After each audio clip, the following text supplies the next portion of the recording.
l'ANIA. J'ai rejoint l'ANIA la semaine dernière. Auparavant, j'étais responsable du secteur agroalimentaire à BPI France et j'étais en charge des appels à projets comme celui-ci dans le cadre de France 2030. Donc, j'instruisais et je sélectionnais les projets dans ce cadre. Donc, je serai sans doute en mesure de vous apporter des conseils avisés pour préparer une candidature à cet appel à projet. Il faut savoir donc que c'est la deuxième relève, le deuxième appel à projet qui est lancé sur cette thématique de financement des investissements productifs pour les entreprises agroalimentaires. La première vague de l'appel à projet a été dotée de 300 millions d'euros. Cette vague a connu un franc succès, donc ce qui a motivé l'État pour reconduire cet appel à projet. Et donc dans cette vague actuelle qui clôture au 15 novembre, c'est 100 millions d'euros qui sont dédiés au financement des investissements productifs sous forme majoritairement de subventions. Donc c'est des financements qui sont très attractifs si vous avez un projet d'investissement ou de nouvelle usine en cours. Alors, il y aura un temps de questions-réponses à la fin. N'hésitez pas d'inscrire déjà vos questions dans le chat ou de prendre la parole à la fin. Ravina, qui est avec nous, qui est responsable communication à l'ANIA, fera ce temps d'animation à la fin des questions-réponses. J'espère que vous voyez tous mes slides. Et donc, je vais commencer par les thématiques de l'appel à projet. Quels sont ses objectifs? Donc, cet appel à projet vise à renforcer la souveraineté alimentaire de la France. Donc, il permet de financer tous les projets qui vont accroître l'autonomie alimentaire de la France et permettre de réduire sa dépendance aux importations. Outre ce sujet central de la souveraineté alimentaire, il vise aussi à accompagner les investissements liés à l'innovation et au développement durable. Donc, il y a deux thématiques principales qui vous intéressent dans ces projets d'industrialisation. Un, c'est la relocalisation des maillons industriels stratégiques, donc financer des investissements dans l'agroalimentaire, dans des filières stratégiques en termes de souveraineté alimentaire. Et deux, c'est l'industrialisation pour répondre aux besoins alimentaires de demain. Donc, c'est des projets d'industrialisation qui font suite à un projet d'innovation. Vous avez développé un nouveau procédé, un nouveau projet, un nouveau produit, pardon, et donc vous souhaitez maintenant passer à la phase industrielle, investir dans les investissements permettant de mettre ces innovations sur le marché. C'est cette thématique numéro 2. Enfin, il y a une dernière thématique qui concerne les projets de structuration de filières, c'est-à-dire ce sont des démarches collectives de transition et de résilience des filières agricoles et agroalimentaires. Ce sont des projets collaboratifs, alors que tout ce que je parlais précédemment, c'était des projets individuels portés par une entreprise. Là, c'est des partenariats d'investissement que je détaillerai tout à l'heure, qui visent à renforcer la structuration des filières. Donc, c'est des projets qui n'ont pas des bénéfices uniquement pour une seule entreprise, mais pour toute une filière agricole, alimentaire, au bénéfice de l'ensemble des acteurs de cette filière. Alors, plus précisément, quels sont les porteurs de projets? Qui peut candidater? Donc, comme je vous ai dit, donc pour les projets, je vais à présent détailler les projets d'investissement portés par des entreprises. Cet appel à projet concerne les entreprises, quelle que soit leur taille, PME ou grande entreprise.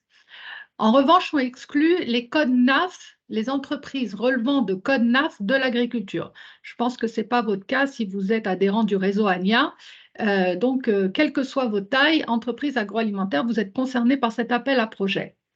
Cependant, la thématique 2, donc ce que je vous disais tout à l'heure, d'industrialisation des innovations, privilégie les acteurs émergents. Qu'est-ce que c'est les acteurs émergents? C'est des PME de moins de 8 ans, pour faire simple. Donc, cette thématique est réservée en priorité pour les acteurs émergents, mais n'exclut pas non plus les grandes entreprises. Les budgets, donc il faut présenter un projet au minimum de 3 millions d'euros. 3 millions d'euros, c'est l'ensemble des dépenses de votre projet sur une durée de 12 à 48 mois. Donc, ce n'est pas un investissement one-shot, c'est tout ce que vous prévoyez de faire sur une durée de 12 à 48 mois.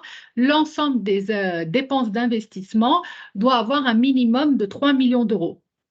Et si vous êtes une entreprise située en Outre-mer, ce montant est abaissé à 200 000 euros. Alors, justement, quelles sont les dépenses éligibles? Donc, avant tout, ce sont des équipements, tous les équipements de production. L'immobilier et le foncier peuvent aussi être financés, mais ne doivent pas dépenser 20% de l'enveloppe totale de vos dépenses. Les sous-traitances et les prestations de conseil, exemple des cabinets d'ingénierie qui vous accompagnent dans ce budget d'investissement, sont aussi éligibles, mais ne doivent pas dépenser 40% de l'enveloppe globale. Vous pouvez aussi inclure des salaires bruts de R&D, donc des dépenses de chercheurs, d'ingénieurs, de techniciens, si vous avez quand même, parallèlement à votre projet d'investissement, encore des étapes de R&D, d'optimisation des procédés.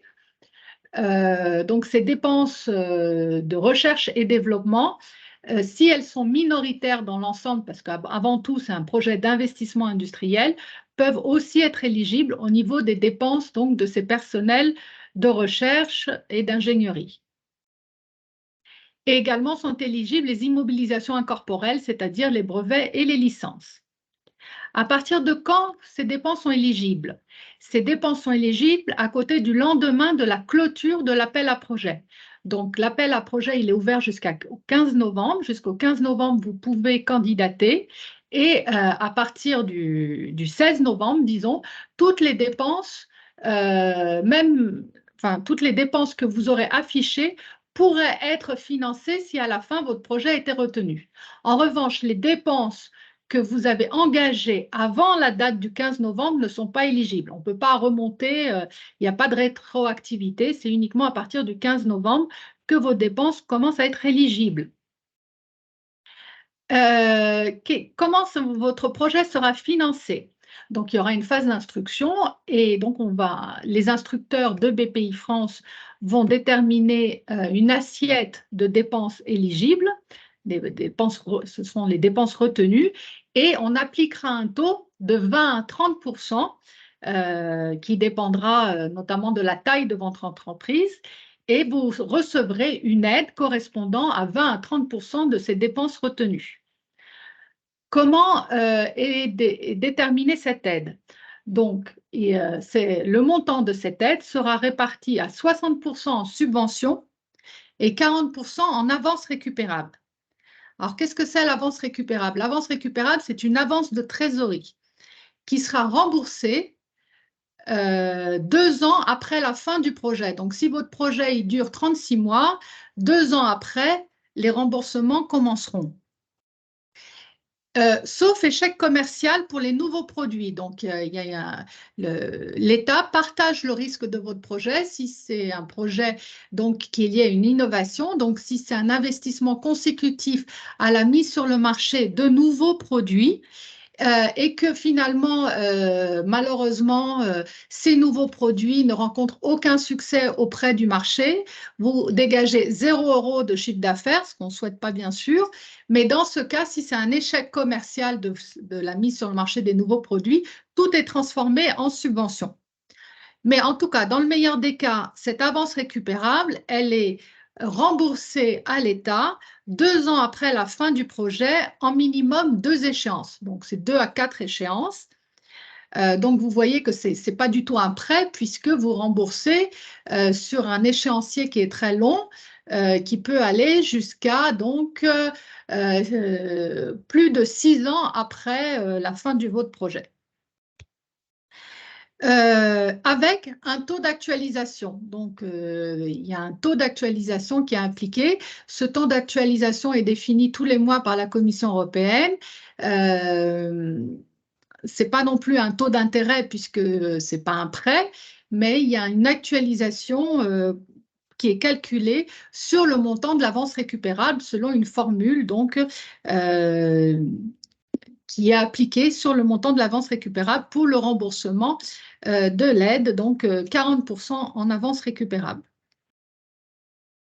Alors, comme je vous disais, le taux cible qui est appliqué sur votre dépense pour retenir le montant de l'aide varie entre 20 et 30%. C'est ce qui est indiqué dans le cahier des charges de l'appel à projet, c'est le taux cible.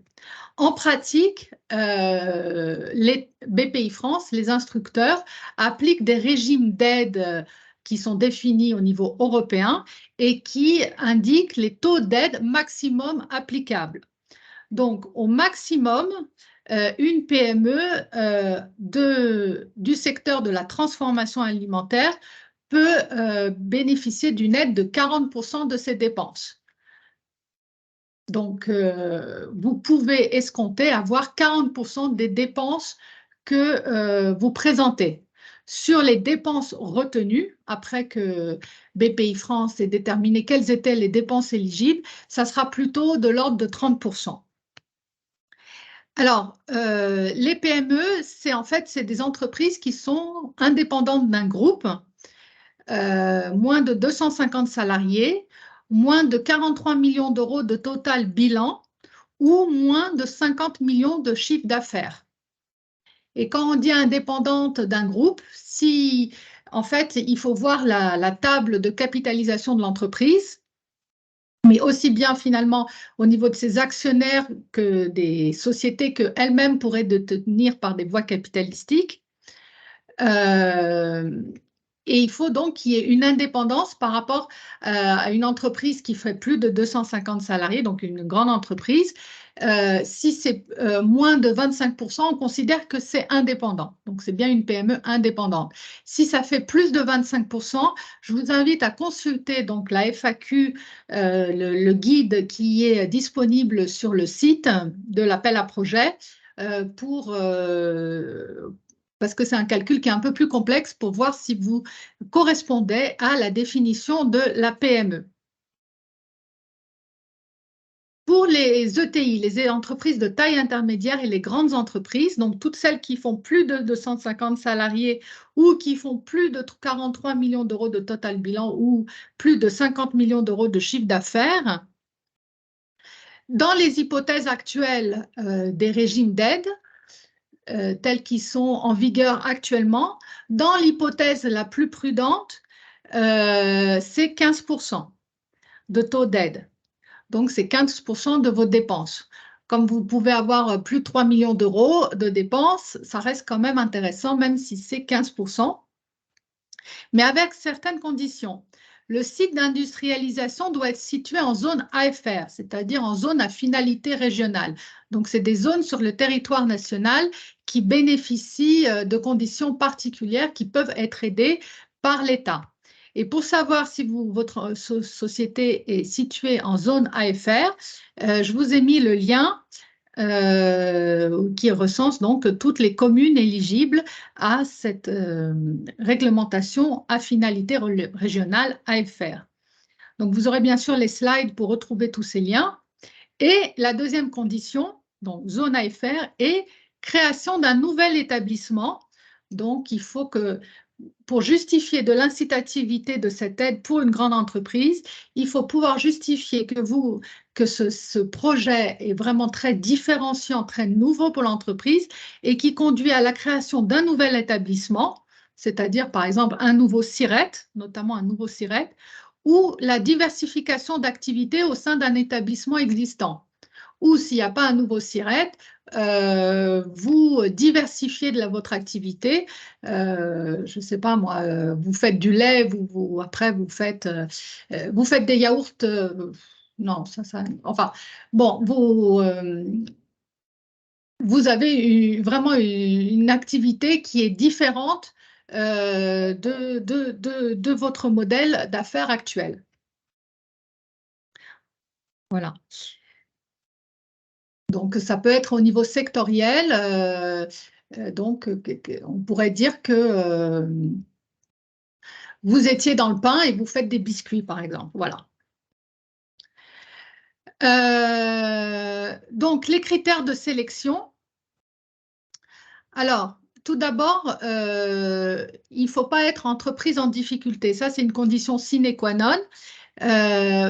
pour toute entreprise de plus de 3 ans, vous devez vérifier, et vous avez donc dans cette FAQ le calcul qui est fait en fonction de votre dernier bilan comptable pour vérifier que vous n'êtes pas entreprise en difficulté. C'est un ratio entre les fonds propres et le total bilan. Que si ce ratio n'est pas atteint, vous êtes entreprise en difficulté au sens européen et malheureusement, vous pouvez bénéficier d'aucune aide publique. Cependant, si vous êtes dans cette situation et que vous êtes en cours d'une levée de fonds, vous pouvez indiquer dans votre candidature que vous êtes donc dans cette perspective de levée de fonds et joindre des lettres d'intention des investisseurs pour que votre candidature soit malgré tout acceptée. Donc, il y a une certaine tolérance. Par contre, il ne faut pas que vous soyez dans une procédure judiciaire en cours, que vous n'ayez pas de dette vis-à-vis de l'État et pas de double financement. Bien sûr, l'État ne va pas financer 2 fois s'il y a déjà eu une aide régionale, par exemple. Donc, après, la deuxième condition, c'est que l'aide est limitée au montant des fonds propres. Donc, l'État va verser 1 euro d'aide pour un montant à 1 euro de fonds propres. C'est-à-dire, l'aide est versée par tranche. Donc, vous aurez une avance au démarrage et puis vous aurez, si par exemple votre projet il fait 3 ans, à mi-parcours, vous aurez encore une tranche en fonction de certains résultats et d'avoir réalisé les dépenses que vous aviez prévues. Et à la fin du projet, vous aurez le solde de l'aide. Et donc, le calcul qui est fait, c'est que l'aide versée cumulée ne peut dépasser le montant des fonds propres. Donc, à la tranche intermédiaire, si on vous a versé 50 au démarrage et 50 au milieu, les 100 qu'on vous verse au niveau cumulé ne peuvent pas dépasser 100 au niveau des fonds propres. Voilà, donc il y a un rapport, disons, que l'État ne pourra pas vous verser plus que ce que vous avez en termes de fonds propres, de capacité financière. Et donc, ça n'empêche pas qu'au démarrage, donc, vous n'avez pas encore le montant des fonds propres que vous devriez avoir à la fin. Et donc, l'aide sera accordée éventuellement sous condition de fonds propres, sous condition d'avoir des levées de fonds. Et donc, c'est bien de détailler dans votre dossier les levées de fonds attendues pour que votre candidature soit bien reçue malgré une éventuelle insuffisance des fonds propres. Le troisième critère de sélection, comme je vous l'ai dit, l'appel à projet est très centré sur la souveraineté alimentaire. Donc, comment vous montrer que votre projet répond à cet objectif? Il faut chiffrer tant que possible la réduction des importations escomptées grâce au projet. Votre projet permettrait de réduire de temps les importations. Vous pouvez argumenter sur les liens avec la production primaire, donc avec les agriculteurs, éventuellement que vous avez des contractualisations prévues avec les agriculteurs et que vous allez, via votre projet, permettre la création de filières nationales.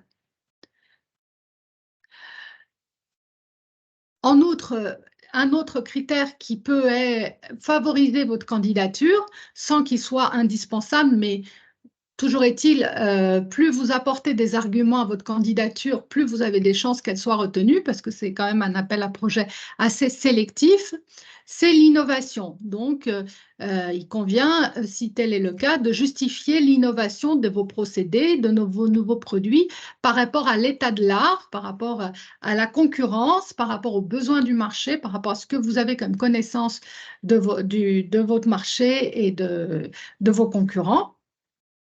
Éventuellement, décrire si vous avez eu des travaux préalables avec des centres techniques, avec la recherche publique et si vous, pour mettre en point ces nouveaux produits, ces nouveaux procédés, décrire les risques techniques. Voilà, avant de mettre en place cette industrialisation, j'ai dû tester que ça n'altérait pas la qualité de mes produits, que la DLC était optimale. Voilà, ça c'est un peu tous les risques que vous avez déjà identifiés et cernés avant de passer au stade industriel. S'il y a du risque technique, ça justifie quelque part l'innovation. Enfin, dernier critère et non des moindres, c'est le développement durable. Donc, tous les appels à projets de l'État doivent s'inscrire dans un objectif de développement durable. Et donc, vous avez dans le dossier de candidature une grille d'impact sur différents critères environnementaux qui convient de renseigner avec des indicateurs chiffrés de manière la plus documentée possible. Donc, si vous avez fait une analyse de cycle de vie, c'est encore mieux.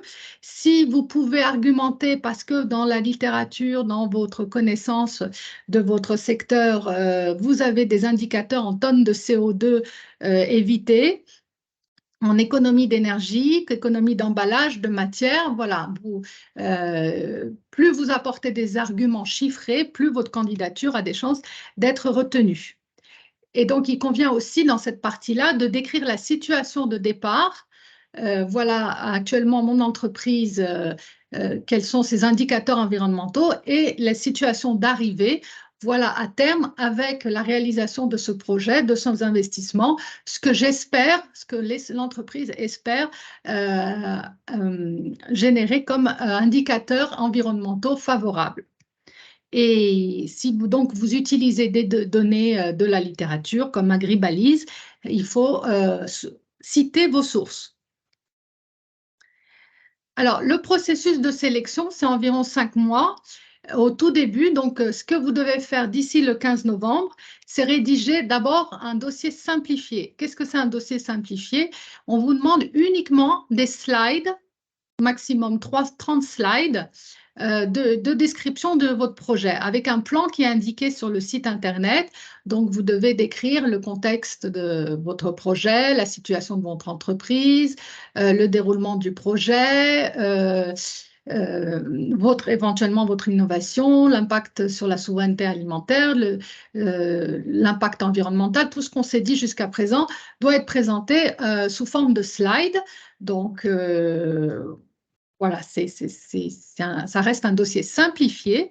Et on vous demande aussi la grille d'impact environnemental, ce que je vous détaillais tout à l'heure, et des données financières. Donc, on vous demande d'abord un pré-budget. Dans le budget, c'est des estimations de budget. On ne vous demande pas des devis. C'est à vous d'estimer le budget. Et le prévisionnel, donc comment vous allez financer votre projet, si vous allez faire appel également à des crédits bancaires, par exemple, pour compenser la partie non financée par l'État, et des données administratives. Donc, il y a une identification des entreprises avec des documents administratifs.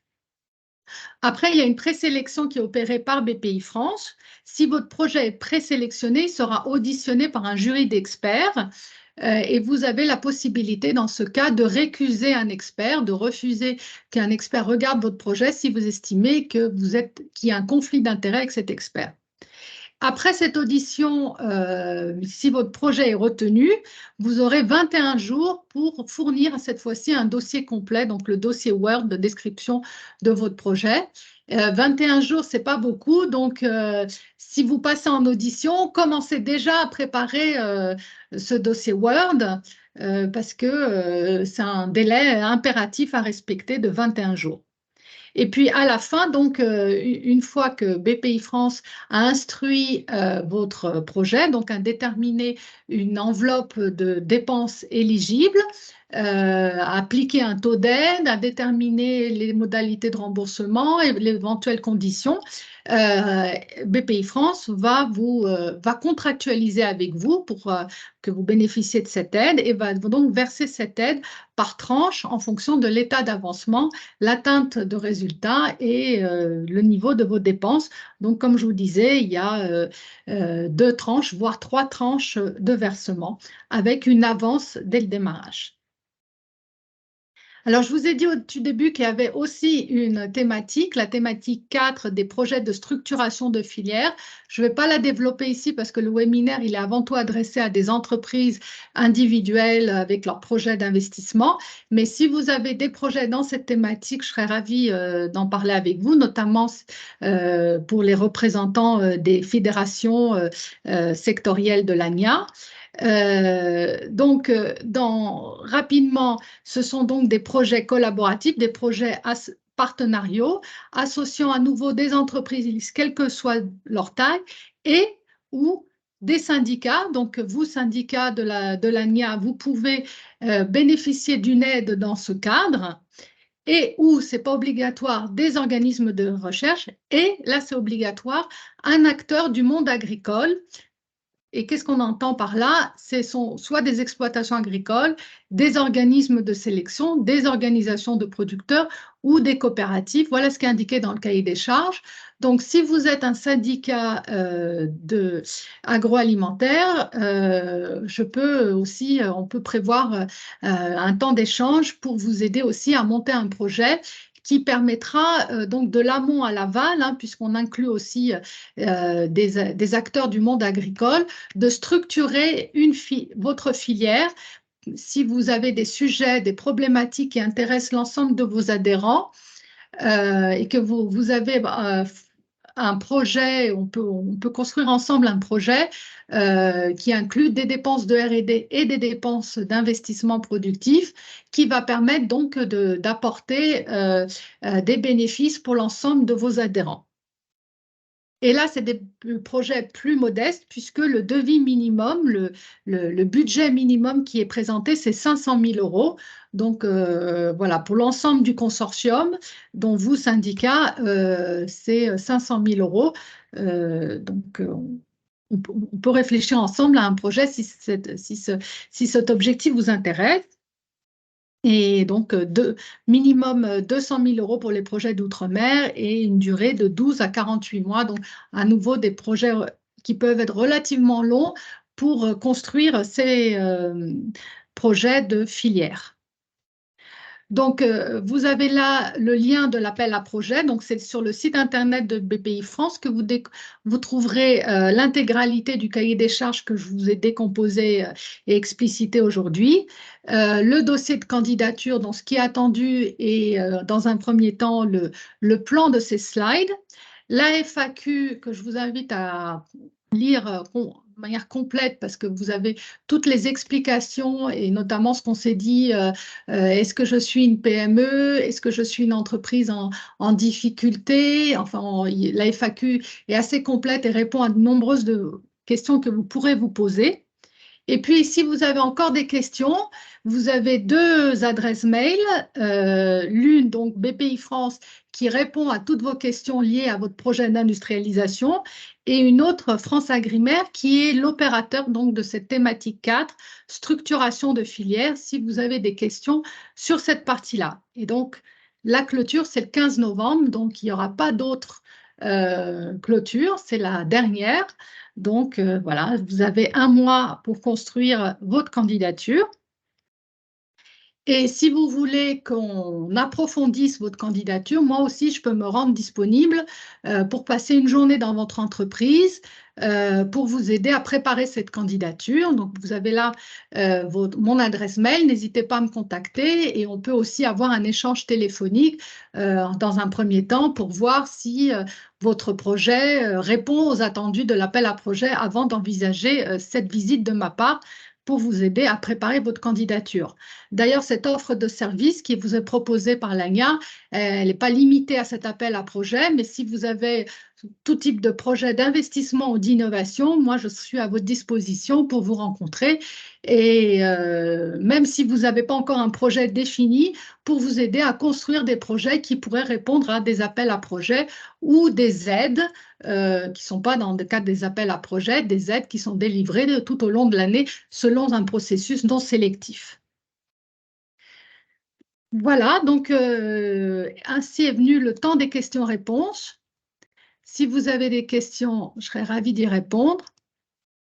Merci beaucoup, Ariane, pour ta présentation. Nous avons une question dans le chat de Magali Samu. L'innovation est-elle un critère dans le cadre de la structuration de filière? Non, l'innovation, ce n'est pas un critère indispensable, mais non, c'est pour l'ensemble de l'appel à projet, le principal critère, donc comme je l'ai dit, c'est la souveraineté alimentaire, donc la structuration de projets qui visent à renforcer l'autonomie alimentaire de la France. L'innovation, c'est un critère en plus qui conforte votre candidature. Voilà. Au même titre que le développement durable, ce sont des critères en plus qui confortent votre candidature. Ce n'est pas un critère indispensable, mais c'est mieux. Voilà. Merci beaucoup, Ariane. Nous n'avons pas d'autres questions dans le chat, mais est-ce que vous avez d'autres questions concernant l'appel à projet ou des réactions sur, ou des réactions? sur l'appel à projet? N'hésitez pas, on est encore là pour y répondre.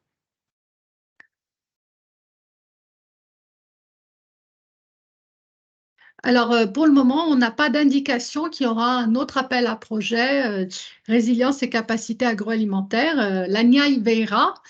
S'il y a un intérêt de votre part, l'ANIA en fera le relais auprès des pouvoirs publics, mais pour le moment, on n'a pas d'annonce que cet appel à projet serait renouvelé en 2024.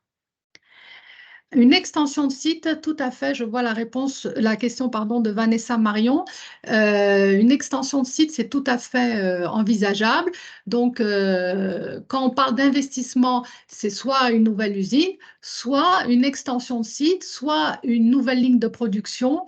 C'est tout investissement finalement qui répond à un critère de montant de seuil de 3 millions d'euros. Un projet innové orienté export pourrait être sélectionné. Est-ce que Guillaume, vous voulez prendre la parole pour nous en dire un petit peu plus? Oui, bonjour. Donc, je représente une activité de malterie qui est exportatrice.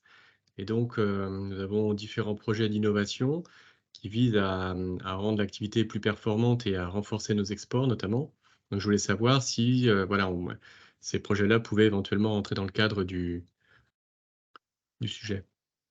Donc, un projet d'innovation, comme on l'a dit, industrialisation de l'innovation est éligible à cet appel à projet, mais en priorité donc concernant des PME, des acteurs émergents. Attention, quand on dit export, bien sûr, on veut renforcer la dynamique des industries alimentaires, mais avant tout, c'est réduire les importations. La dépendance, oui, si j'ai bien compris, oui. Voilà. Donc, renforcer l'export, c'est un plus, mais le premier critère, c'est quand même que vous soyez dans une filière qui est dépendante des importations. D'accord. Claire, je vous remercie. Merci. Votre question? Nous avons Mathieu Lambert qui lève la main pour poser une question, je pense. Oui, bonjour et merci. J'aurais souhaité savoir s'il était possible justement d'avoir un peu plus de renseignements sur la thématique numéro 4, puisque en ce qui nous concerne, nous avons une filière amont donc de production animale qui est intégrée, et donc après une société de transformation. Donc je pense que nous sommes concernés par la thématique 4, et savoir s'il était possible peut-être de se refaire un petit point un peu plus tard pour voir comment on peut être éligible sur cette thématique-là. Vous êtes de quelle structure, s'il vous plaît? Les canards d'Ozan. Les canards d'Ozan, vous dépendez de quel syndicat? De l'ANIA? Oui, je pense. Parce qu'ils vous font un syndicat, donc si vous Oui, voulez... je ne l'ai pas là, mais je me renseignerai. Voilà, donc si vous voulez, prenez la tâche de votre syndicat et puis on monte une réunion ensemble parce que dans cette thématique 4, c'est plutôt indispensable d'avoir un syndicat pour démontrer que votre projet a un impact sur l'ensemble de la filière. Si ça vous concerne uniquement votre entreprise, ça ne sera pas reconnu comme un projet de filière. Par contre, si vous n'êtes pas dans cette approche collaborative, partenariale, vous pouvez toujours candidater dans la thématique 1 ou 2. D'accord. Merci. Je vois qu'il y a une question de Sandrine. Pouvons-nous demander pour un groupe plusieurs dossiers pour des entités différentes? Oui, tout à fait. Donc, si c'est un projet qui a une cohérence d'ensemble avec la même finalité et qui porte sur plusieurs entités du groupe, vous pouvez déposer un dossier unique. Ça sera un pseudo collaboratif, même si c'est les mêmes entités d'un seul groupe, mais c'est possible d'avoir plusieurs déposants au sein d'un même groupe, plusieurs entités au sein d'un même groupe pour les thématiques 1 à 2.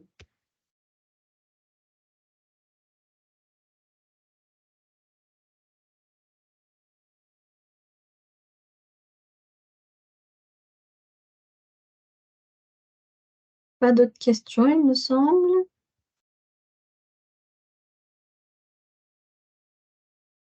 Très bien, mais il nous reste à vous remercier de votre écoute. Et donc, vous avez dans le chat le site de l'appel à projet si vous voulez le consulter tout de suite. Et nous, avec Ravina, on vous adressera le replay et les slides. Et vous avez bien sûr mes coordonnées si vous voulez creuser votre projet ou tout autre projet. N'hésitez pas, nous restons à votre disposition. Merci à tous et bon Merci. après-midi. Merci Bon après-midi, beaucoup. merci. Au revoir. Merci beaucoup. Bon après-midi. Merci. Au revoir. Au revoir. Merci.